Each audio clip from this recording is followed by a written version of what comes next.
Freudiana Radio, la voz psicoanalítica del mundo.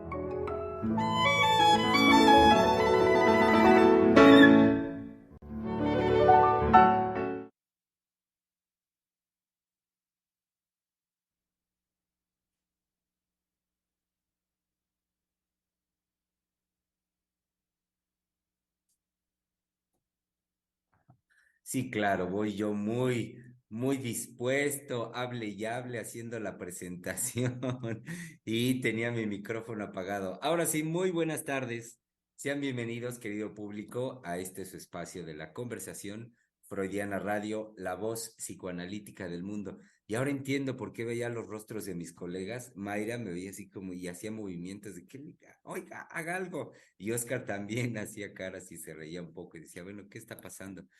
Y yo, según muy inspirado ya, dando cuenta del inicio y de la presentación de hoy, martes 23 de mayo del año 2023. Y siendo martes, saben bien que es el espacio de palabra de hombre. Estamos acá los colegas del Centro de Investigación y Estudios Lacanianos. Y hoy, bueno, no paramos con las celebraciones y además con prácticamente coincidir con ellas.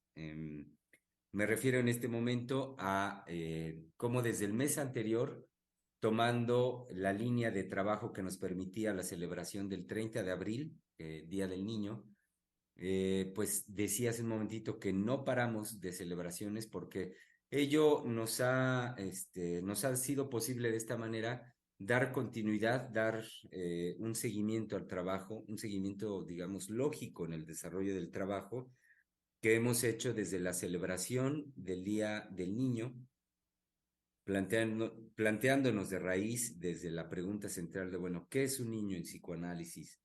Y planteándonos también temas centrales al respecto de la formación de los niños en este 2023, en este nuevo, bueno, prácticamente sí, nuevo milenio aún, está muy jovencito, milenio y siglo XXI.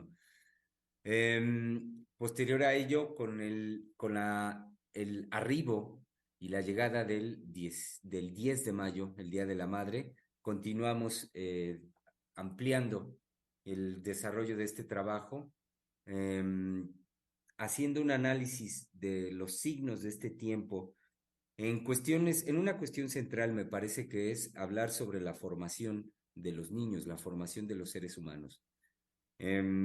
Dando lugar al 10 de mayo, por supuesto, es preguntarnos por la madre y su función, por supuesto, vital en cuanto a la formación de los niños y preguntándonos, bueno, cuestiones de raíz en el sentido de si las madres hoy en día, particularmente las madres jóvenes, las mujeres jóvenes, si en ellas hay o no hoy en día un deseo por ser madres o en qué se ha tornado, en qué se ha convertido la maternidad en nuestro tiempo.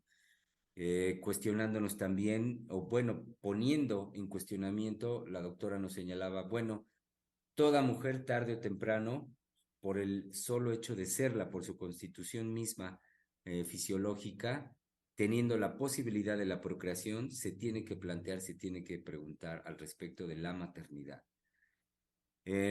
Continuando con ese trabajo, arribamos la semana anterior a la celebración del Día del Maestro y como lo decía hace un momentito, ello nos colocó con mayor énfasis en la pregunta, en el trabajo al respecto de la formación de los niños en la actualidad, la formación de los seres humanos. Y en ese sentido, la doctora Heiser nos planteaba una pregunta central de, bueno, ¿cuáles son los valores actuales que se transmiten por el maestro? Ya hablando del proceso de socialización de los niños en las escuelas, es una pregunta central, de donde por supuesto tampoco y nunca es claro decirlo, tampoco excluimos el papel central que tienen los padres en este proceso de la formación de los niños. Entonces, llegando a este punto la semana anterior, la doctora nos propuso ya un título que es el que retomamos hoy también. Ampliaremos, por lo tanto, la conversación en este sentido.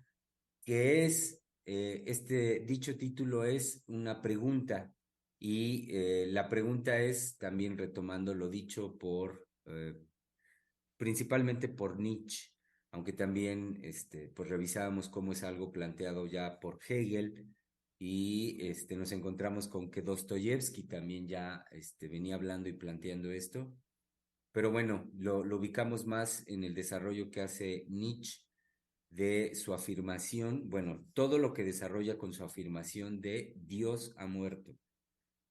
Y decía, bueno, su desarrollo, y esto nos lo planteó, sí, nos lo planteó la doctora como una pregunta.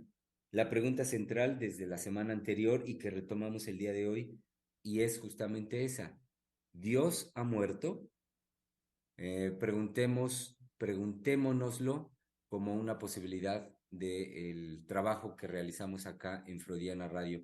Y además decía que no, pues que no paramos de las celebraciones porque hay que decir que además hoy 23 se celebra en nuestro país el Día del Estudiante. Entonces, si venimos desde el mes anterior hablando al respecto de la formación de los seres humanos, qué mejor acercarnos ya al final de este mes, tomando en consideración esta celebración, la celebración del Día del Estudiante. Sabemos que se refiere sobre todo ya a estudiantes de nivel medio, medio superior y por supuesto superior. Entonces, ¿qué con los estudiantes hoy en día? ¿Qué al respecto de su formación? ¿Qué al respecto de la pregunta en los jóvenes hoy en día por el sentido de la vida, por su porvenir? Y bueno, esto lo planteamos más allá de de los referentes, muy de índole concreto en cuanto a el qué hacer en la vida. Y digo muy concreto, la búsqueda de un empleo, la retribución que se busca obtener del mismo y los benefactores más a nivel, sí, concreto y material a los que se aspira, siguiendo ese caminito de la formación y posteriormente el trabajo. Preguntémonos más allá de eso. em, bueno, preguntémonos, tomando la pregunta de los jóvenes hoy en día, por el sentido de la vida. Entonces, intento hacer ahorita esta síntesis para decir cómo toda esta línea de trabajo nos lleva directamente a lo que la doctora nos plantea como una pregunta. ¿Dios ha muerto? Y en el sentido de lo que Nietzsche señalaba con esta afirmación. Dentro de un momentito, después de que presente a mis colegas, si les parece bien, podría dar lectura a esa breve, el fragmento donde Nietzsche refiere hacia dónde va con esta afirmación. Y bueno, pues eso nos podría poner también en contexto de qué es de lo que se trata y qué es lo que señala con la muerte de Dios. Entonces, bueno, dicho lo anterior, es momento de saludar y dar la bienvenida a mis colegas que ya están el día de hoy por acá. Comentar antes de hacer las presentaciones que no ha llegado todavía con nosotros nuestro colega Einar Hernández y esperemos que en unos minutos más se pueda incorporar con nosotros. Quienes ya están y por supuesto saludamos con mucho gusto son mi colega en Pachuca, Oscar Hernández. Hola, doctores. Hola, doctor Misael, doctor Germán. Muy buenas tardes. Gusto saludarlos y a nuestro público también. Eh, bueno, a empezar el trabajo, a empezar la plática y la discusión. Fíjense ahorita con esto que los vengo escuchando, incluso antes de que empezara la transmisión, y mencionan este recorrido que hemos estado haciendo, que va del Día del Niño, Día de la Madre, Día del Maestro y ahora Día del Estudiante, y cómo ir haciendo el recorrido, cómo ir haciendo ese enlace, perdón, de la pérdida de sentido en nuestros días, en nuestro tiempo, cuando de pronto me acordé algo sobre el estudiante, sobre todo porque no tenía bueno, contemplado, no tenía presente que hoy era el día del estudiante. Entonces, lo primero que me vino fue, híjole, hay, hay mexicanos que son buenos estudiantes, pero la gran mayoría de mexicanos no son buenos estudiantes. A lo mejor yo me puedo incluir en ese segundo segmento y les voy a decir por qué.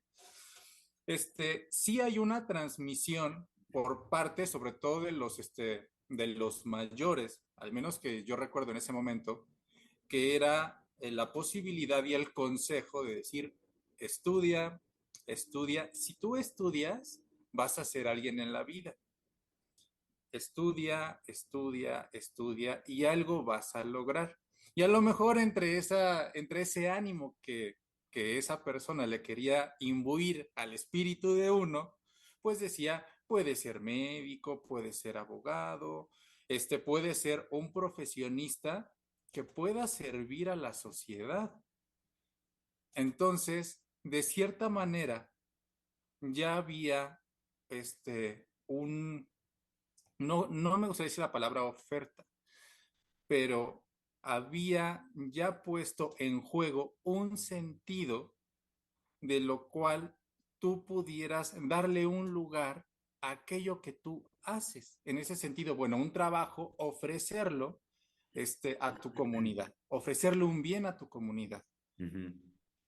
En, Simultáneamente, había varios estudiantes, no la mayoría, ojo, que sí, que eran dedicados, que sacaban buenas calificaciones y tampoco por eso, bueno, tener asegurado un lugar socialmente, pero que se me hacía muy curioso ahorita que estaba recordando sobre cómo es el estudiante mexicano y particularmente me daba cuenta cómo muchos de los compañeros estaban en una posición de hacer este, lo mínimo para poder pasar las materias. Ujú. Entonces, no era un estudio, sí, que conciso, un estudio dedicado, sino pues ya con el 7 paso, ya con el 7.5. E incluso había posibilidad tanto de los padres de familia como de los profesores. Creo que el doctor Misael nos lo comentaba la semana pasada, un caso parecido, de que estaba ese empuje de decir, vamos, o sea, puedes ir para adelante. Y uno decía, pues, pues no, o sea, con el 7 o con el 8 yo estoy bien, tengo otras cosas que hacer, tengo otras cosas en que pensar. ¿A qué quiero llegar con todo esto? Si bien desconozco la situación actual de la escuela, la situación actual de los niños, de cuál es la posición de los niños actualmente en relación a las calificaciones, sí puedo dar cuenta que hay niños que están perdiendo el sentido incluso para socializar, incluso para que se pueda gestar en ellos una, una escucha de la transmisión de los valores, ya sea de los padres o de los maestros, y que sí hay una pérdida de sentido en relación a su vida cotidiana desde niño. Entonces, ahorita, cómo los vengo escuchando y en base a esto de lo cual me apoyo, me voy dando cuenta. Ujú. Sí, sí, efectivamente, ahorita ampliaremos esto que nos dice Oscar. Creo que se ha vuelto más una cuestión práctica, de práctica con lo cual se tiene que cumplir. Me refiero, con el ámbito escolar para muchos de nuestros niños, pubertos, estudiantes. Como que es eso, simplemente es, bueno, pues tengo que pasar, o sea, es solamente el cumplimiento de algo que tienen que hacer. Tengo que ir a la escuela y pues para mantener la escuela pues tengo que pasar, acreditar, como quiera que sea, y ya, creo que no se transmite la dimensión más a fondo, más profunda de qué representa todo eso como un proceso de formación. Pues como que ya es una cuestión así muy, muy en términos prácticos. Bueno, Ujú. y saludamos acá en la Ciudad de México a nuestro querido colega Misael Montes de Oca. Pues qué época, vaya época que estamos viviendo, ¿no? Es decir, como en el recorrido que nos presenta Germán al inicio, ¿no? Es como entramos a estos 23 años de este siglo. Ujú.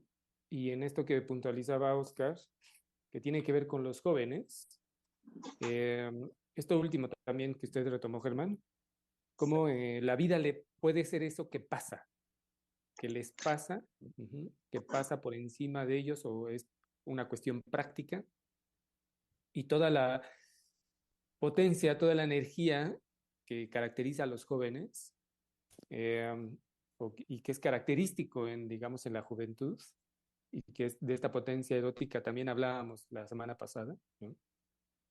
Pareciera que se consume rápidamente, ¿no? No porque no esté, sino que termina por, digamos, no encontrar, eh, pues vaya, algo que los haga trascender, ¿no? Y no como un deber ser la trascendencia, sino que, pues, si no son los jóvenes los que transformen el mundo, ¿quiénes? No porque los de otra edad mayores a la No lo juventud podamos no hacer, tengamos no, porque una participación, exactamente. No va por ahí, sino que es finalmente la energía de los jóvenes los que va empujando, los que hacen que el mundo se transforme. Ujú. Teniendo los jóvenes que han perdido toda esta energía, y Oscar ahí no para de reír, de bueno, ya los que no somos tan jóvenes, ahora ya que me contagié de su risa, Las y jóvenes ahora que no somos no es que tan no lo jóvenes. podamos hacer, ¿no? Ujú. Pero pensaba en esto, pero también como estamos en el recorrido que hizo Germán en nuestro campo, los niños, las mujeres y los jóvenes, como en el psicoanálisis, Freud va a introducir lo erótico ujú, y a nuevamente a poner en juego digamos en el mundo eh, em, perdón, nuevamente no, sino va a abrir en el mundo esta importancia que hay desde la infancia, que tiene lo erótico. Ujú. En las mujeres, me refiero a todo lo que hemos hablado también a lo largo de estos años en las emisiones, todo lo que el psicoanálisis abre de posibilidad para las mujeres, y que en la época de Freud era tema muchas veces tabú, ¿no? Y no se hablaba. Ujú. O se hablaba, pero está esta frase que nosotros a la que recurrimos eran temas de alcoba. Me refiero a la sexualidad. Ujú. Y bueno, y esto que mencionaba en relación a los jóvenes, ¿no? Y toda la potencia que hay para transformar su propia vida y por supuesto el mundo. Ujú. Y que esperemos que nosotros sigamos teniendo ese espíritu joven en esta que preguntaba, ¿qué decía Oscar? Ujú. Pero ¿cómo entramos en este siglo en un cuestionamiento, en esto que nos dice Germán? Bueno, que nos decía Germán la semana pasada, ¿no? En relación a los maestros, ¿qué valores transmiten a los maestros? Pero hoy que es día del estudiante, que nos lo decía Germán al inicio, bueno, también preguntarles a los que son estudiantes y probablemente nos estén escuchando, o que puedan escuchar la grabación y que nos dejen su comentario, si todavía como estudiantes les ha tocado vivir o experimentar que existe pues, un docente, un maestro, alguien en sus vidas que realmente los mueva, los simbre y les transmita algo más que quizás no encontraron en casa, porque hay familias que, bueno, y más en esta época que son desiertos, ¿no? No hay nada de qué sacar, no se extrae nada de ánimo por vivir o me refiero a ir más allá del deber ser que mencionaba ahorita usted, Germán, ¿no? Bueno, por práctico y ser muy práctico, pues nada más saco buenas calificaciones y pues ando por la vida y que la vida me pase.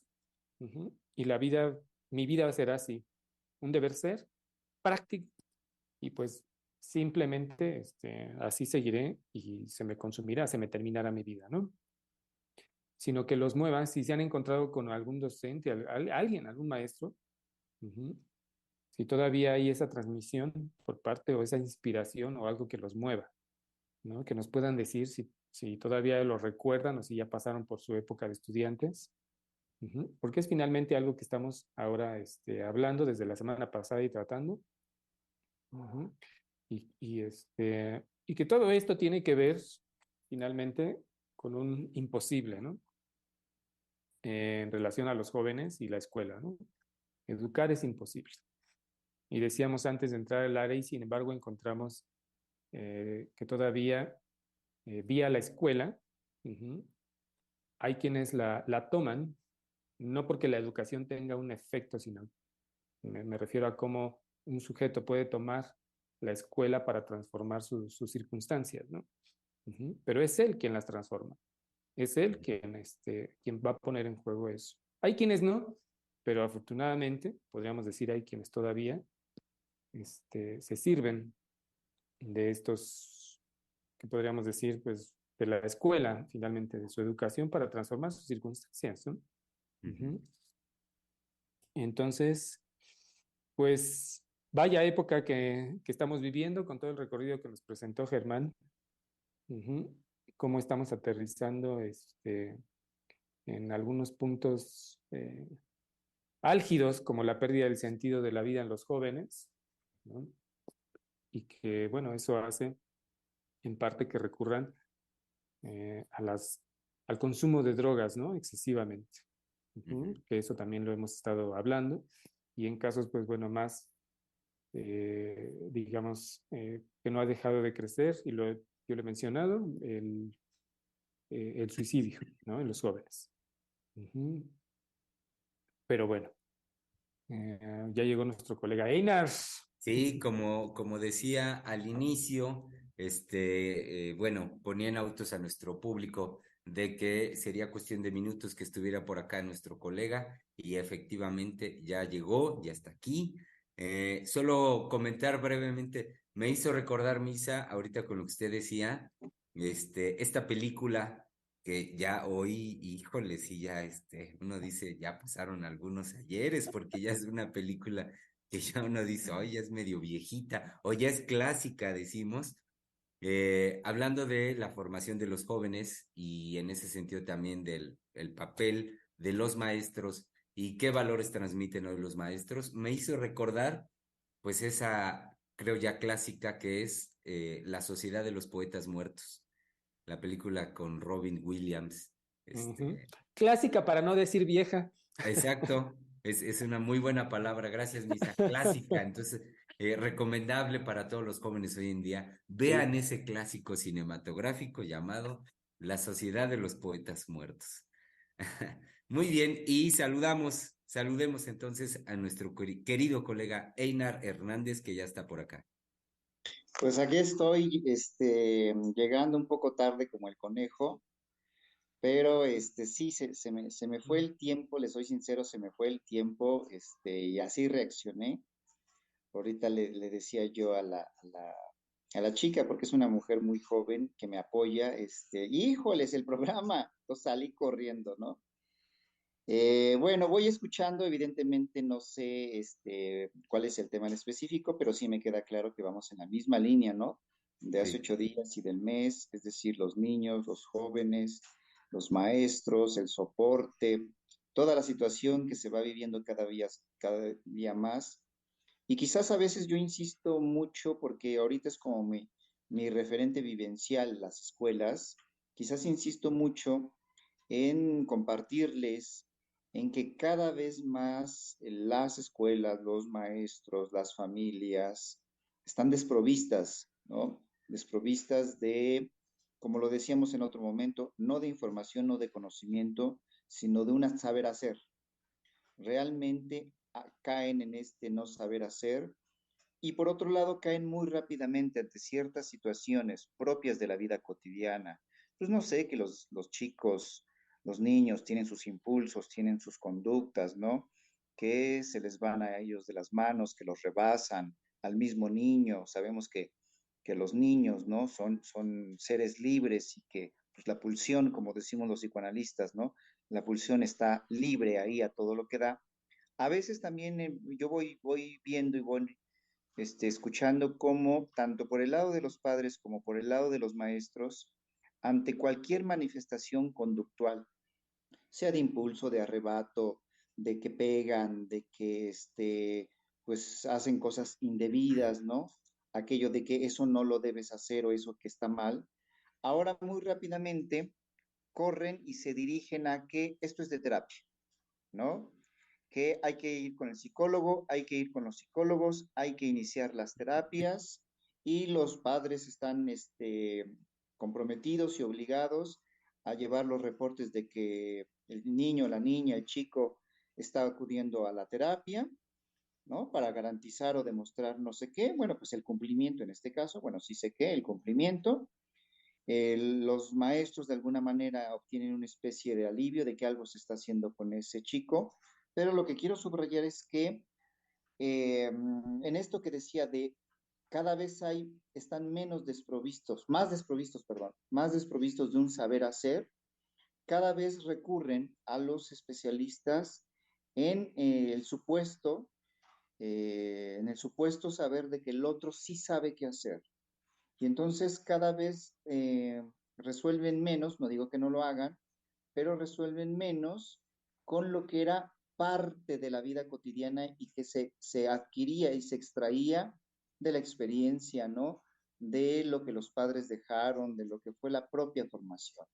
Es decir, no sé, si bien pues siguen los padres regañando a los hijos, ¿no? Diciéndoles cómo se deben de comportar, ante una situación que se les sale un poquito, así un poquito de las manos, inmediatamente ya es el recurso de las terapias y del psicólogo.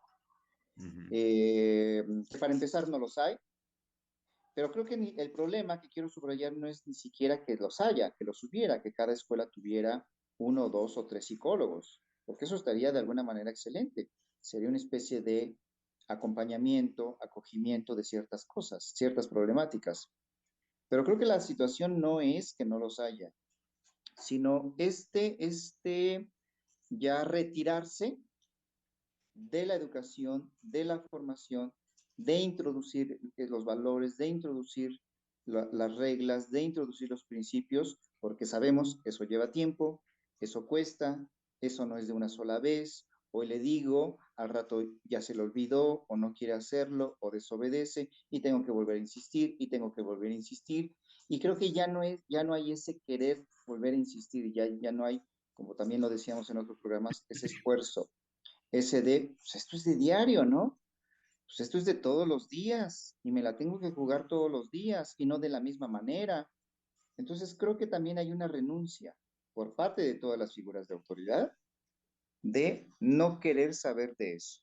Bueno, eso ahorita me recordaron, yo lo vivo todos los días, ¿no? Ahorita acabo de escuchar a una maestra que demanda un apoyo, pero cómo muy rápidamente es las figuras de los especialistas que se supone que tienen el saber, ya no digamos el saber hacer, el saber.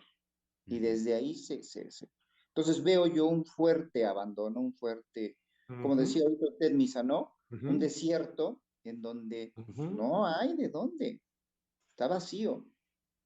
Sí, y esto Bueno, que eso dices puedo comentar ahorita. esto que dices muy, vaya, pues es la época. ¿A qué me refiero? Em, pues, ¿cómo es el comportamiento de los niños, no? Pues es, como usted bien lo decía, 24 horas. 24 horas es la demanda, la demanda, la demanda. Que si ya hay que limpiarle la nariz, o ya se cayó, ya se raspó, o si tiene hambre, o si tiene una inquietud, o que no para de molestar a los compañeros, o que hay que hacer una tarea y hay que, pues, llevarlo a que haga la tarea, o que si ya es hora de comer, que si no ha comido, que si no quiere comer, que porque eso no le gusta, que si ya tiró la sopa. Toda esa actividad, ajá, que, bueno, antes, bueno, podríamos hacer esa brevísima comparación. Bueno, había los padres, finalmente era lidiar cotidianamente con eso. Pero ahora, es decir, había maneras de hacer, como usted bien lo señala, ¿no? eso que llamamos educación, ¿no? Se educaba a los niños y bueno, el lugar de los padres e incluso de los maestros estaba, digamos, en su lugar de su papel, su rol de educar. Su función, más bien, su función de educar. De que he ahí una manifestación de algo a poner un alto o encauzar, sobre todo, la actividad de los niños, ¿no? Ujú. Y no era esto que usted señala de, bueno, ya está de inquieto, mándelo con el especialista, seguro es TDA, Ujú. ¿no? Ujú, ujú. Ya es completamente deshacerse del compromiso con ese sujeto que tiene enfrente, ese niño o ese joven, y es bueno que haya otro que se encargue de él. Yo no tengo nada que ver con eso, es más, como usted bien lo dice, ni quiero saber, porque hablemos de ahí, en eso, les impacta, que es decir, hay un impacto que antes podríamos decir en el compromiso, pues, quizás era más ligero. Yo recuerdo a mis maestros que nada más se recargaban, ¿no? En su escritorio, sobre todo eran maestras a nivel primario, ¿no? Kinder y primaria, me tocaron a mí puras maestras, fue hasta al cuarto de primaria que me tocó un maestro, pero todas recuerdo el gesto de que nos veían, pero en serio, en el desastre total, gritando, aventándonos cosas, decíamos nos portábamos mal, éramos grupos inquietos, pero gritando en serio. Ajá. Y las maestras siempre recargadas, así con el gesto de recargar su rostro en la mano, ¿no? Y nada más nos veían, pero recuerdo mucho una maestra que estaba contenta de vernos en esa actividad, alegres. Y llegaba la directora y le decía, bueno, maestra, yo pensé que no estaba. Dice, ¿no son muy lindos? Mírenlos, mírenlos. ¿No son lindos? Ay, discúlpenme ya. Y nos callaba, nos hacía un llamado de atención, ¿no? De niños, ya silencio, porque ya hasta llegó la directora y ya todos nos acomodábamos rápidamente. Ajá, y seguíamos trabajando o ya poníamos atención. Pero si imagínense, todo el grupo éramos una serie de TDAH, ¿no? De déficit de atención. Si hubiera Sí. sido eso, ese escandalazo en esta época es, bueno, maestra, muy mal, no puede controlar a su grupo. Maestra, muy mal, mire cuántos TDAH tiene aquí. Ya, medicación, hay que medicarlos, a todos ellos. Pero vaya, la respuesta me hizo recordar como la respuesta de mi maestra, que la recuerdo muy bien, era pues así de que a ella le gustaba que los niños fueran niños. Ujú. Y sabía manejar los grupos. E incluso cuando llegaba la directora era así del gesto de, bueno, pues es el grupo de la maestra Mari Carmen, ¿no? Ya sabemos que es la maestra Mari Carmen, que los deja ser. Pero bueno, llegaba la directora y un poco de disciplina. Pero pues respondíamos, es decir, la transmisión del compromiso de la maestra no requería, no necesitaba de aspavientos, ajá, sino pues era su voz pues, dulce, sí, con autoridad, y simplemente hacía un llamado de autoridad y el grupo le respondía. Pero era otra Sobre coordinación. todo, Misa, creo que lo que usted va señalando muy bien es que no desplazaban su papel Ujú. hacia un otro, ¿no? Porque cuando usted menciona muy No, lo bien lo de los... soportaba. Sí, Sí, claro. Cuando usted menciona lo de los diagnósticos, también es otra cosa que también ya lo hemos hablado en nuestros programas, cómo abundan. Es decir, me contaba ayer una mamá, se los comento rápido, que va a sus citas periódicas con su niña y entonces le reclamaba al médico, pero en un reclamo general de los médicos que les decía, bueno, ya pónganse de acuerdo, porque ella me cuenta que en la historia de su niña, una niña de 8 años, está ahorita en tercero, en la historia de ella han venido varios diagnósticos. El primero fue autismo y después que pues sí es autismo, pero es Asperger y que después es trastorno por déficit de atención y luego volvió a regresar a autismo y ya el último, que tiene apenas hace como un mes, es TDA. Entonces ella les reclamaba, no han sido los mismos médicos, no ha sido la misma institución, ha sido en diferentes lugares, pero hacía un reclamo, ¿no? Como a la figura del médico. Bueno, ya pónganse de acuerdo. Y el médico, en vez de escuchar o dar cabida a eso, pues decir, tomarlo, recibirlo, le responde, bueno, ¿qué le parecen los medicamentos? Yo le propongo que la mediquemos. Bueno, la mamá salió ahí, Pues pues, decepcionada, enojada, frustrada, porque dice, bueno, yo no voy a medicar a mi hija. Entonces, creo que cuando usted menciona lo de los diagnósticos de que todos serían TDA y que al mismo tiempo menciona cómo la maestra podía en esa tranquilidad, ¿no? De, ay, mire qué lindos, pero a ver, me voy a esperar a ver hasta cuándo se les antoja, ¿no? Pero soportaban eso, le daban soporte a eso, porque verdaderamente era, digamos, en esa tranquilidad de, sí, están haciendo su desgorre, pero ahorita, sí, ¿ah? sí, No, ahora no, bueno, está toda esta invasión de los diagnósticos, está esta invasión de los medicamentos, pero al mismo tiempo es, pues, que esos otros se hagan cargo, sea el medicamento, sea el sí, especialista. exacto. Ujú. Sí, Sí, y una sí. cosa más, Y, espérenme, espérenme, y, porque había un detalle más en el grupo, en los grupos, espero que lo recuerden, no lo sé. ajá. No tanto quizás Oscar, es que hay una diferencia de edad, hay que Poquita, decirlo, pequeña, con pequeña, Germán y con Einar, pequeñita. pero bueno, yo fui soy alumno, soy resultado de la educación pública del país, ¿no? Pero Sobreviviente. no sé si recuerdan, exacto, los maestros y maestras tenían a los niños problemas o con dificultades bien ubicados y hasta adelante. Ujú, Bueno, todos mis maestros tuvieron a los pequeños que tenían o a los niños que tenían algún tipo de dificultad enfrente de su escritorio porque estaban, pero a todo lo que daba de atención. Y el grupo, en todos los grupos que estuve, siempre no era una cuestión de, pues, pobre, ¿no? Sino respondíamos al llamado de la maestra de, bueno, hay que ayudarlo, hay que apoyarlo, si podemos hacer algo, lo vamos a hacer. Bueno, rápida, hasta me tocó a mí sentarme con un amigo, bueno, que después fue amigo, que tenía dificultades de lectoescritura. Y me dijo la maestra, ahí te lo encargo. Cualquier dificultad le ayudas porque yo tengo a fulano de tal acá adelante. Y le dije, pues sí. Yo dije, pues bueno, pero apenas, bueno, ya después pude dimensionar lo que me pedía, ¿no? Pero a lo que me refiero, ¿a qué iba con esto?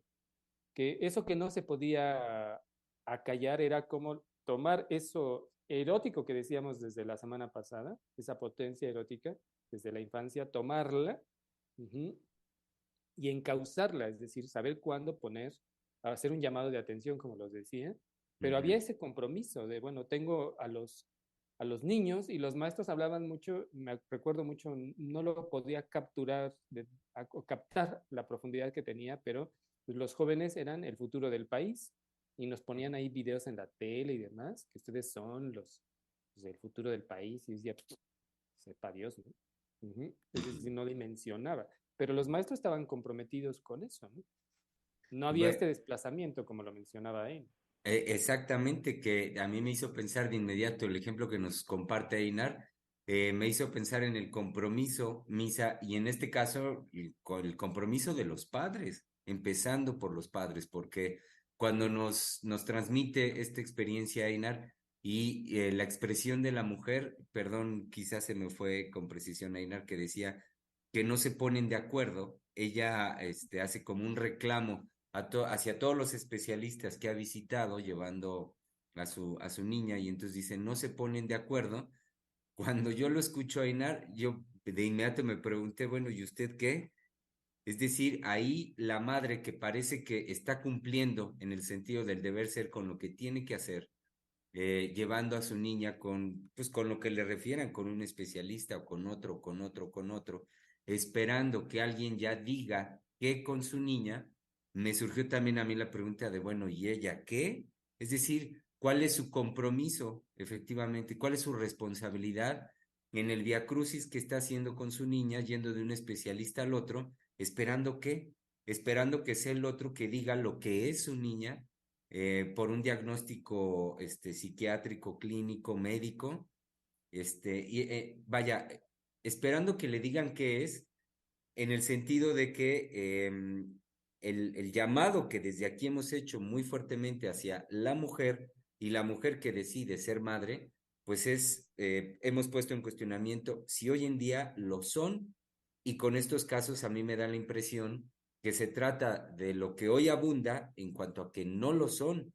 Es decir, son hombres, mujeres jóvenes en la actualidad que procrean, pero no hacen una construcción de ser el padre, de ser la madre de ese pequeño, en un compromiso por su formación.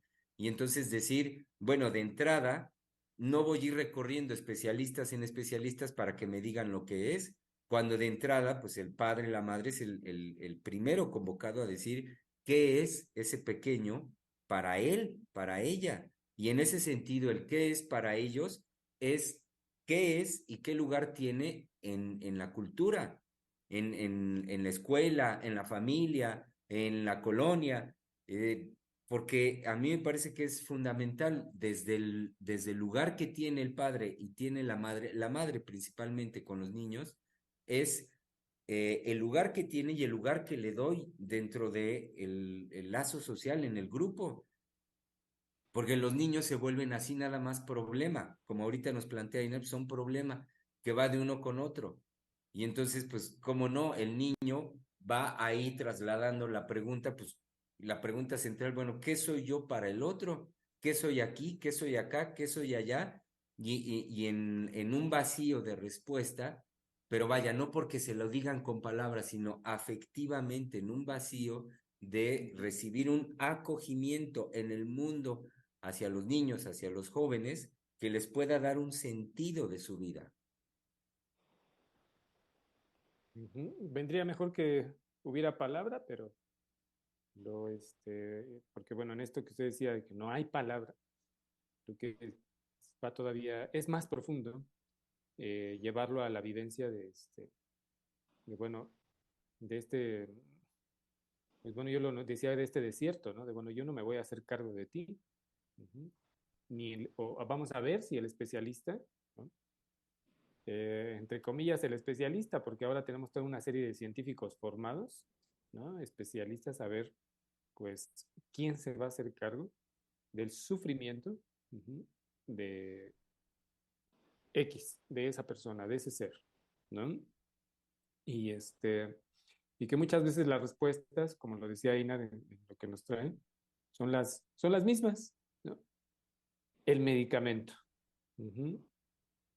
Claro, no todos los médicos, uh-huh, sí todos los médicos, pero también no todos los médicos responden inmediatamente con el medicamento. Hay quienes dicen, bueno, esto más bien, y se dan a la tarea de regañar a los padres, ¿no? De hacerles un llamado de atención, uh-huh, y desplazarlos o canalizarlos con los psicólogos o con los psiquiatras. Pero ahí entramos nuevamente en lo que decía Inas, ¿no? Bueno, ya el problema es de otro. Ya esta situación es de otro. Pero hay veces que médicos, no sé si les ha tocado escuchar, que andan ahí de regañones con la familia, de, oiga, señora, ¿por qué descuida así a su hijo? Mire cómo me lo trae. Uh-huh. Al menos un llamado de atención, ¿no? Pero creo que eso ya no se permite, no lo sé muy bien actualmente, porque creo que ahora ya es derechos humanos, que le da sus manotazos a los médicos y les dice, eso no se hace, ¿no? Ya no es ya no es correcto, no es correcto políticamente, ¿no? Puede haber una sanción administrativa, uh-huh. En fin, van maniatando a estas figuras que en su momento tuvieron pues, un lugar central dentro de lo social, ¿no? Uh-huh. Y pues malabareaban el saber qué hacer los maestros, ¿no?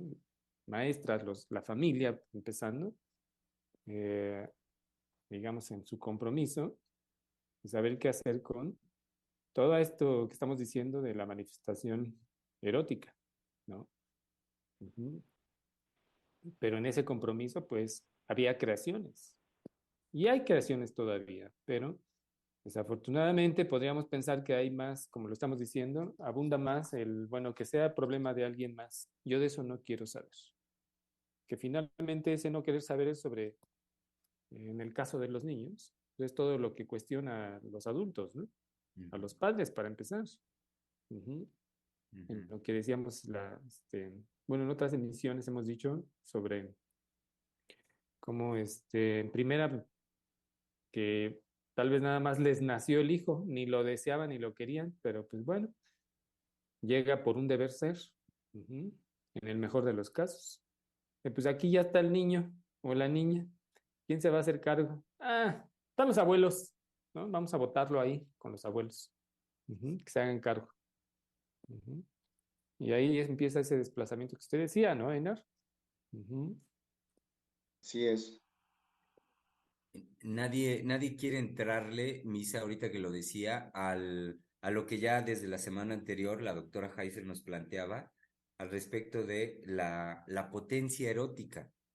Si hay algo que Freud, el psicoanálisis, nos permite cobrar noticia como nunca antes al respecto de lo humano, como lo dice Strachey al inicio de los 3 ensayos de teoría sexual. Si hay algo de estos grandes aportes del psicoanálisis, es justamente el poder decir algo al respecto de la sexualidad. Y en ese sentido a lo que me refiero es lo que la doctora nos señalaba con decir la potencia erótica tan característica, pues justamente de la vida infantil de los seres humanos. Entonces, cuando yo lo escuchaba hace un momento decir esto, es, bueno, cómo nadie quiere hacer frente justamente a eso. Es más fácil poner los distractores, es más fácil, como el ejemplo que nos ponía Einar, ir de un especialista de uno en otro, hacer ese paseo antes que comprometerse con esa manifestación de lo erótico infantil, que sabemos es, bueno, lo característico es la fuerza con que se presenta la intensidad y por supuesto también hay que decirlo, la libertad en su manifestación. Entonces, cuando retomamos esta expresión que la doctora nos propone, ¿no? La de Nietzsche, del Dios ha muerto, bueno, en tiempos de Dios, podemos decir, en tiempos de la existencia de Dios, dicho esto como el referente, como ese referente en la cultura, eh, representado con y por la figura de Dios, pues digamos que no había de otra. Incluso no había espacio al cuestionamiento de qué querrá el niño, ay, bueno, pues es la cosquilla de la época o qué sé yo, sino simple y sencillamente, creo yo, que se aplicaban límites, los límites que estaban establecidos, con los cuales se hacía frente a esa manifestación de la potencia erótica. Se aplicaba, punto, y no había cuestionamiento. Te guste o no, eran las expresiones, ¿no? Te guste o no te guste, punto. Y lo que abre este decir y el desarrollo del trabajo de Nietzsche, que la doctora nos propone como pregunta del Dios ha muerto, es la pérdida de ese orden referencial. Entonces, sin ese orden, sin ese referente que ordenaba la manifestación de la potencia erótica, entonces ahora con lo que nos quedamos es, pues con eso nada más, la potencia erótica. Y la potencia erótica Libre, ¿cómo? libre, ¿no? ¿Sí? ¿Sí? Sí, porque ya no, digamos, no hay un compromiso de los padres de educar, ujú, digamos, en lo que usted decía, Germán, de bueno, es así y se va a cumplir lo que yo diga.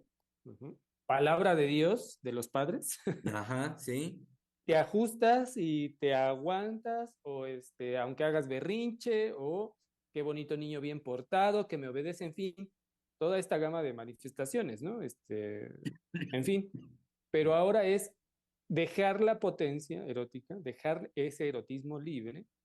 Ujú. Podemos decir, bueno, eso libre, sabemos a qué va a encauzarse, ¿no? Ujú. lo más primario. Ujú. Un desorden erótico, ujú, que bueno, de ahí también rápidamente podemos decir, bueno, pues qué atención va a tener un niño, es decir, un niño o niña, Ujú. si eso está libre, eso erótico está libre y desordenado. Ujú. Pues le va a costar trabajo tener siquiera un foco, un momento de atención por unos minutos, ¿no? En clase. Ujú. O bien, también, bueno, pienso rápidamente en estar profundamente tristes también, ¿no? Los niños que están profundamente tristes desde una edad muy pequeña, ¿no? Temprana edad, vaya, Ujú. ¿no? 6, 5 años, ujú, y están, pero sí quietos, ujú, y los padres ni siquiera anotician, dicen, bueno, pues es muy importado, ¿no? Ujú. Pero no toman nota o no anotician de que eso también es algo a tomar en cuenta, ¿no? Ujú. Pero ya en edades más adelante, pues, con este desorden erótico, si se deja libre, si no hubo este compromiso en la educación o esta forma que usted decía, Germán, ujú, pensemos en la adolescencia, ¿qué hay ahorita a la mano? Todo el consumo de drogas que van a permitir que eso desordenado, ese erotismo desordenado, pues, se aplaque. Es decir, no se sienta, no se experimente, que eso es de lo que hablan los jóvenes, ¿no? No quiero sentir ningún tipo de intensidad, me quiero ir a dormir en paz, ¿no? No quiero pensar en una serie de cosas de mi vida, porque ni siquiera sé qué hacer con ella, uh-huh, y estoy revuelto o revuelta, y prefiero irme a dormir, bueno, fumar marihuana e irme a dormir, ¿no? Porque eso es lo que dice. O alcoholizado y no saber nada, uh-huh, porque pues pensar en todo lo que tengo que resolver, en los problemas de mi familia, en fin, todo eso que los que viven, pero principalmente la vivencia con su propio erotismo, pues es lo que quieren acallar. Y ahorita, como decía, tienen a la mano una gran cantidad de drogas y de alcohol, no porque antes no se tuviera a la mano, pero me refiero que creo que nuevamente aquí, Oscar, Ujú. me disculpo por la diferencia, No, ya hay pero que creo que incluirlo en los en el grupo, aunque no. en la época de los colegios, estamos aquí, Einar, Germán, creo que era un tanto más, dependía del estrato social de acercarse a las drogas o al consumo de alcohol, ¿no? Ajá. No estaba tan, creo yo en lo que he escuchado, los jóvenes no estaba tan a la mano en todos los estratos sociales, o no Ujú. era considerado algo, pues, bien visto y eso se mantenía oculto, ujú, o digamos, no circulaba a granel como hoy en día, ¿no? E incluso podemos hablar del costo. En fin, toda una serie Sí, de cosas y variables sí. que en nuestra época. Y es que rápidamente, Misa ahorita me hizo pensar en cómo circulaba y no circulaba el acceso a las drogas, cómo circulaban las drogas. Creo que hace algunos años, pues cuando nosotros nos tocó chavitos, el factor de las drogas creo que todavía no ocupaba el papel tan preponderante que tiene hoy en día en la economía. Me hizo pensar en eso, porque hoy también el hecho de que sea un pilar tan importante en la economía de los países, la economía me refiero del dinero que circula, eso ha impulsado a que sea un producto de libre, fácil consumo y acceso. Y eso creo que obedece también a los principios mismos de la economía, de que se trata del factor económico que sostiene el día a día en muchos de los países, de nuestros países que conocemos, y que eso hace también que sea el acceso a las drogas en sus distintas formas, pues tan fácil, y bueno, agreguemos lo que ya venía diciendo usted, Misa, pues tan fácil también por el beneplácito, por la satisfacción inmediata que traen aparejado. O sea que para no tener que vérmelas con la circunstancia en la que vivo, pues es muy, muy fácil, es muy sencillo. Mejor entrar a formar parte de esta dinámica económica, obteniendo simultáneamente una satisfacción, erótica, como lo puede brindar el consumo de la droga. Ujú. Y ser partícipe también decía yo, pues de la economía, de esta economía. Y entonces, el otro día yo escuchaba de cosas que se dicen por acá en Zacatecas, por ejemplo, en algunos de los municipios, que decían, bueno, algunos en Fresnillo, por ejemplo, dice, para algunos jóvenes que se les comenta que pueden entrar a trabajar en algunas de las fábricas que hay cercanas, o en la planta, por ejemplo, de la cervecería Modelo que está por aquella región, y bueno, entrar con trabajos básicos, ¿no? Como de ayudantía, donde pueden ganar semanalmente, me decían, 800 pesos. Pues rápidamente la industria y esta economía de las drogas les llega con ofertas que dicen, no, mira, pues no te molestes a la semana con nosotros, puedes ganar no esos 800, sino más bien las proponen 1,500, 2,000 pesos a la semana, y con labores muy sencillas, nada más, échame el pitazo si viene tal o si ves esto, ayúdame en esto, mira, entrega este paquete aquí, haz esto allá. Y bueno, pues para muchos jóvenes, estoy hablando jóvenes de 13, 14, 16 años, pues eso les pinta mucho mejor en términos así del beneficio económico, y también el beneficio, pues decía yo, pues la satisfacción que les puede proveer el consumir ya algunos de estos productos, algunas de estas drogas. Si es que estamos en algo que nos decía usted, Germán, que conversó con la doctora la semana pasada, de este libertinaje de la potencia erótica. Ujú. Em, es como, que, es decir, cómo un joven va a pensar en consecuencias para su propia vida si tiene a la mano o puede entrar en esta economía de drogas, de las drogas, ujú, y está a la mano. Y no solo eso, sino, pues, digamos, si tiene noción de, no tanto de la consecuencia, sino del acceso a una intensidad erótica, ujú, y la consecuencia no se piensa porque su vida puede terminar en ese momento, sea porque lo maten si entra en todo el circuito de la venta y consumo de drogas, o bien él consumiendo drogas. Ujú. Es nada más como su vida se puede consumir en esa experiencia intensísima de satisfacción, ¿no? Y es una época, bueno, es parte de nuestra época, es decir, de estos inicios de siglo, ¿no? Ujú.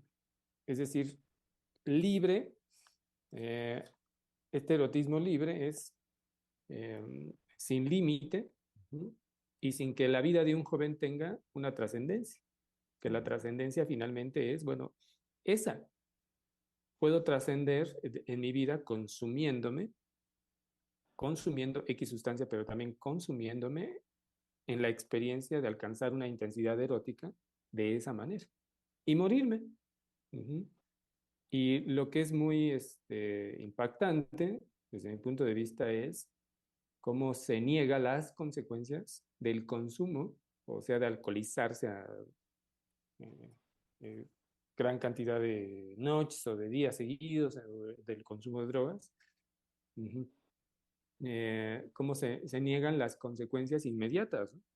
Me refiero neurológicas o anímicas, en fin, porque lo que va a imponerse y lo que importa realmente es la experiencia intensísima a la que tienen acceso, ¿no? Ujú. Y eso está hoy, pues está a la mano, ¿no? Usted está en Zacatecas, pero igual en la Ciudad de México, igual en cualquier parte, ni siquiera es de nuestro país, ¿no? Es del mundo entero. Ujú. Y esto, por ejemplo, lo que menciona Germán es de drogas ilegales. Ujú, Pero el famoso, la crisis del fentanilo también de la que hemos hablado, pues es ujú. también el consumo de ciertas, bueno, de drogas que se pueden adquirir en la farmacia, ¿no? Ujú. Y justo en relación a esto, doctor, venía pensando en la introducción de lo que venían platicando hace un momento sobre el TDA, el trastorno de déficit de atención, y cómo los medicamentos controlados van a ser introducidos en la niñez. Mm, Entonces, con la supuesta garantía, desde luego es una mentira, o sea, esa garantía que proponían los medicamentos y quienes diagnosticaban como TDA era que el niño va a ser un mejor estudiante desde ahí, pero pues a lo mejor si no es buen estudiante, por lo menos se va a calmar y por lo menos no va a distraer a los demás, por lo menos va a ser un buen niño. Entonces, ya en el pensamiento infantil, ahora sí va a haber una reafirmación de, entonces, hay buenos y hay malos niños. Hay niños que están sanos y hay niños que están enfermos. Entonces, a los niños enfermos se les puede dar un medicamento. Y ahí se empieza a quebrar la relación propiamente de los niños con sus compañeros como de los padres con los hijos, pero que va trayendo un trasfondo delicado en esta situación. Por una parte, la introducción de un fármaco con receta médica aplicado a un niño de manera masiva, porque ya es algo que se aplicó a nivel mundial, casi, casi, o en la mayor parte del mundo, por lo menos de Occidente. Y por otra parte, en esa idea del niño con relación a su compañero, entonces sí, está enfermo. Y desde ahí, lo que yo quiero puntualizar en todo esto es algo importante, de cómo se va a ir normalizando el uso de las drogas, cómo se va a ir normalizando el uso del fármaco y cómo se va a dejar a esa vía, en esa posibilidad de entonces sí hay una garantía para poder aplacar, perdón, dicho, poder aplacar a una persona, de que la enfermedad existe, sea o no sea cierto, ya de una manera de una persona a otra, ya se van a empezar a plantear diferentes situaciones al respecto. Y esto es lo que venía pensando. Y con relación a lo que decía el doctor Einar al principio de su introducción, menciona sobre el soporte y cómo se van a ir, pues sí, se van a ir librando de responsabilidades, va a haber un empuje hacia que un especialista se haga cargo de eso. Y es justo esto que también, bueno, que recuerdo también del TDA en cuanto cuando apareció en las escuelas, que era diagnosticado con trastorno de déficit de atención, y en ese momento la escuela empezara a emplear a psicólogos para que dieran también ese seguimiento del estudiante o de la estudiante que estuviera en esa situación. Entonces, ¿cómo se ha ido modificando tanto la vida del estudiante, pero lo que uno va experimentando y lo que uno va pensando durante esos cambios? sí, Yo creo que con entonces, esto, perdón, Misa, con esto que va diciendo Oscar, y también con lo que venían desarrollando ustedes, me hicieron pensar eh, que creo que el pensamiento mágico no ha desaparecido, ¿no? Creemos que estamos en una época donde lo que sustenta las cosas es la explicación de la ciencia, que es una explicación no solo racional, sino fundamentada en lo real de las cosas, ¿no? No digo aquí lo real lacaniano, sino lo real de las cosas, etcétera, etcétera. Pero escuchando con todo lo que todos venimos comentando, digo que no deja de haber un pensamiento mágico porque ahorita con esto que decía Oscar del TDA, este mismo médico que le ofrece a la madre de, bueno, ¿por qué no prueba usted con los medicamentos? Una de las cosas que él le decía, digo, solo les mencioné algunas cosas, no todo, algo que él le decía a ella es que el medicamento le va a devolver la atención a su hija. Y en esta misma línea de que ya buscan el especialista, de que ahí todo se los va a resolver o que el medicamento todo lo va a resolver, como si por arte de magia, los padres creen eso a pie juntillas, no lo cuestionan, de por arte de magia, si el médico me dice que el medicamento le va a devolver la atención a mi hija, lo creen a pie juntillas. No lo cuestionan. En ese sentido, el pensamiento mágico, ¿no? Como si sin que yo tenga que hacer absolutamente nada, hay algo, una información, una técnica, un saber, un medicamento, una estrategia que mágicamente va a caer del cielo, me va a cubrir o va a cubrir el problema, el conflicto, y lo va a resolver. En ese sentido pensaba como el pensamiento mágico, ¿no? De que no ha desaparecido y que pues es vigente. Y no, esto, no tengo nada en contra del pensamiento mágico, ¿no? Sabemos de él lo que psíquicamente eso implica, ¿no? Eso es decir, eso es algo que está en el ser humano, no tendría por qué no estarlo. Pero que lo que quiero subrayar es que ahora está colocado justamente como el Salvador, que con esas palabras cuasi mágicas va a funcionar. Entonces yo lo único que tengo que hacer es seguir la indicación de que eso opere así. Bueno, es un pensamiento que ahorita se me ocurrió y lo pensaba así.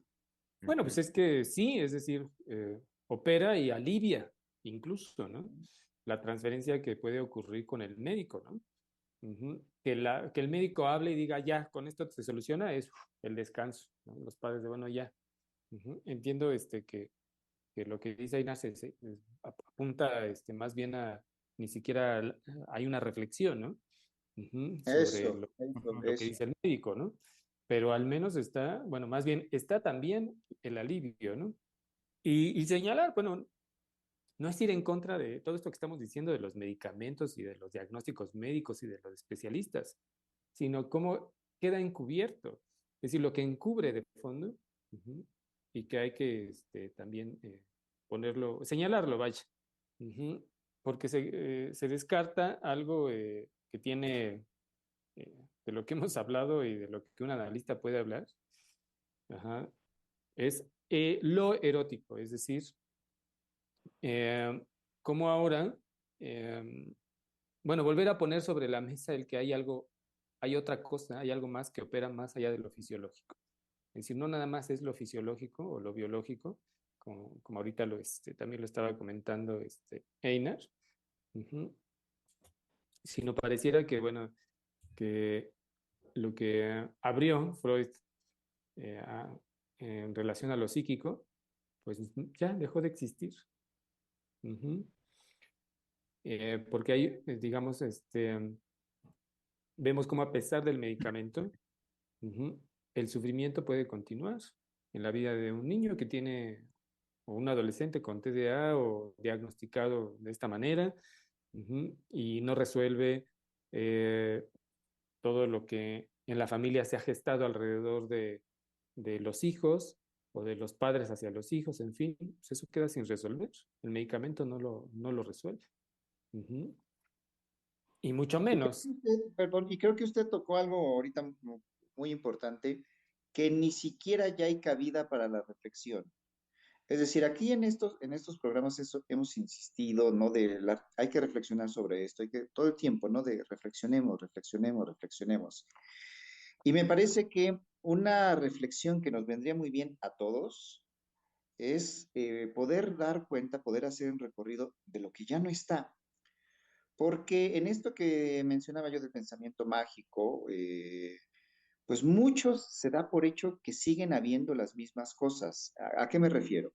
No sé, se da por hecho que hay una familia, se da por hecho que hay unos padres, se da por hecho que hay personas que se dedican a educar y a guiar, que serían los maestros.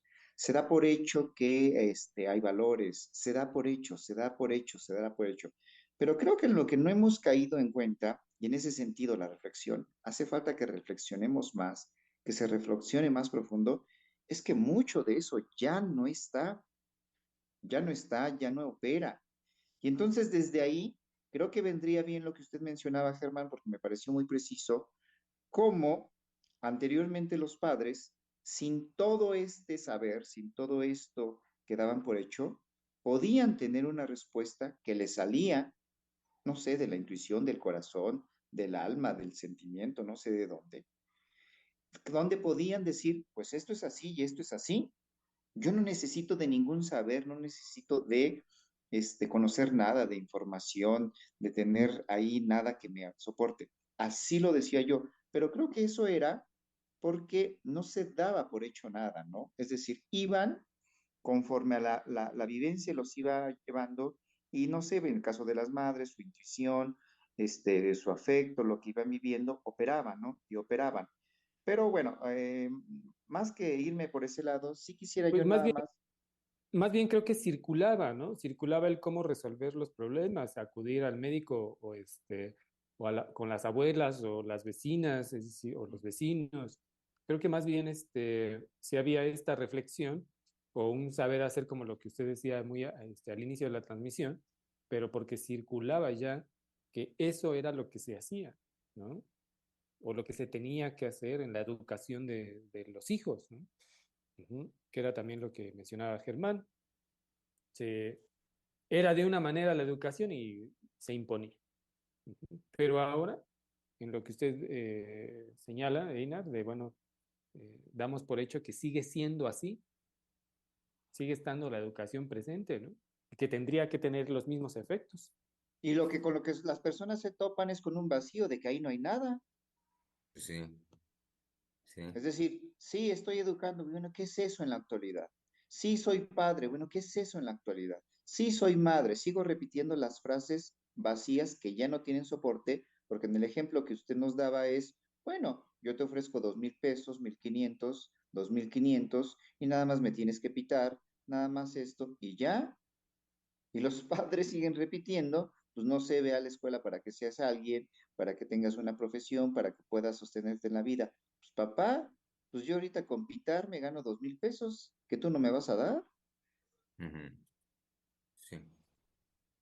Pues muy bien, queridos colegas, estamos ya sobre el tiempo de la transmisión de hoy martes. Antes de despedirnos, me gustaría dar lectura a comentarios que hemos recibido aquí en Freudiana Radio de programas transmitidos la semana anterior y también del día de hoy.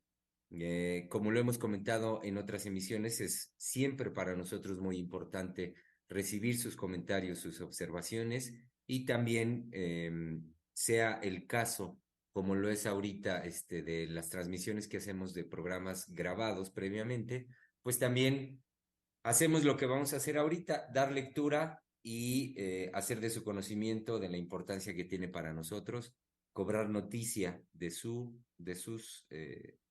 opiniones, de su pensar.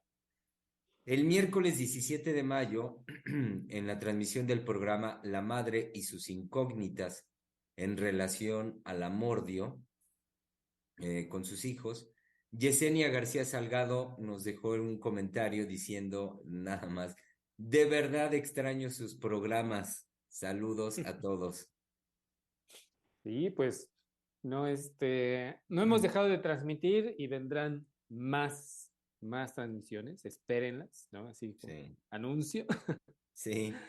El jueves 18 de mayo, en el programa La relación madre-hija, el amordio, Juan Manuel Pavón nos dejó el siguiente comentario. Saludos, queridos doctores. Gracias por hablar de estos temas. Para mí es muy difícil llevar a mi hija de 3 años al dentista. Es una tortura que le traten las caries. Sí, viene muy bien con el erotismo del que hablamos, Sí. Sí, de cómo un padre ahí comprometido con su hija, bueno, dice cómo, es una tortura. sí. Dice, es una tortura que le traten las caries a su hija de 3 años. Pues es que los dientes no es cualquier cosa para ser humano, ¿no?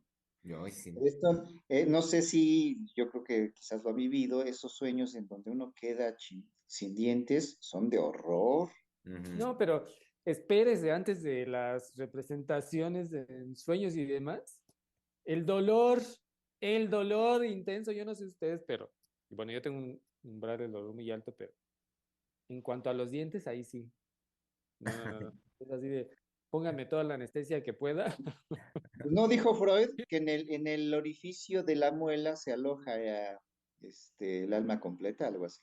Sí, Ajá. pues es que el dolor es intensísimo. Yo no soporto ese tipo de dolores. Entonces, soy Tenemos varias muelas. puedo ser, entender hasta cierto punto el dolor que vive la pequeña que tiene que enfrentar las caries con el dentista, con el médico. Ay, sí, Ujú. pobrecita. Además, el sonido de ese aparato que nos meten en la boca es insoportable, es horrible. La fresadora, sí. No, ya Esa estamos en cosa. experiencias traumáticas de dolor. Sí. Bueno, ya vayámonos retirando con el último mensaje, ese sí del día de hoy, por parte de Elena Rapacchioli, que nos dijo, muy buen análisis, saludos. Y bueno, Muchas gracias por sus comentarios, ¿no? Y sí, que nos sigan Gracias. comentarios en las transmisiones y que vendrán más transmisiones. Ujú. Falta que estén en las plataformas disponibles las transmisiones de los últimos de este mes. Ujú. Van a estar próximamente, eso quería también anunciarles. Y pues no olviden dejar sus comentarios, sus preguntas, por favor. así es. Así es, los esperamos aquí siempre para poder crear conjuntamente este espacio de la conversación. Freudiana Radio, la voz psicoanalítica del mundo.